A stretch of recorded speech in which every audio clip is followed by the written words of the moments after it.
This is Angelo Joaquin Biologer from grade 10 Pascal for the TLE 10. Uh, this is the first cable, which is the control cable.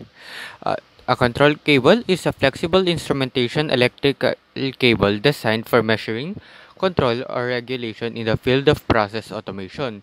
It is a flexible multi-core cable with copper conductors and a galvanized steel wire braid, or GSWB, for mechanical protection. The cable is typically manufactured with PVC insulation, bedding, and a transparent PVC sheet.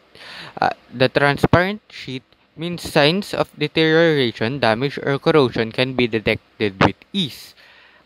This has a voltage rating of 300 to 500 voltage. Its size range is 1.6 millimeters to 2.05 millimeters. Its application: control cables are not suitable for fixed wiring applications. As well as automation and process control, control cables are used in the rail and transport industry, building and construction, and transmission, distribution, and power networks. Found on assembly and production lines, conveyors, in computer units, and machine tool manufacturers, the SY cable is designed for use in fixed installations as an interconnecting cable between fixed and mobile equipment. The next cable, which is the welding cable.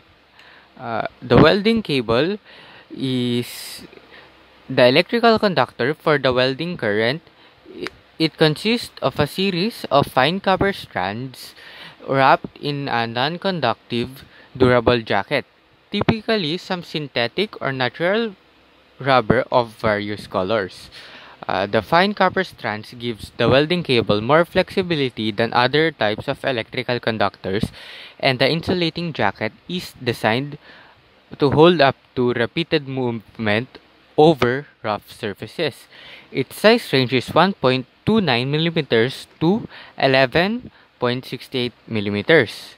It's the application of welding cable is it is a secondary voltage resistance cable for welding tools, or as a power cable that is attached to generators and industrial machinery. For example, electric arc welding tools typically rely on two separate cables for operation. One that acts as primary power source for the device, while the other supplies a secondary power source. While welding cable may not power the generator, it is required for the electrode.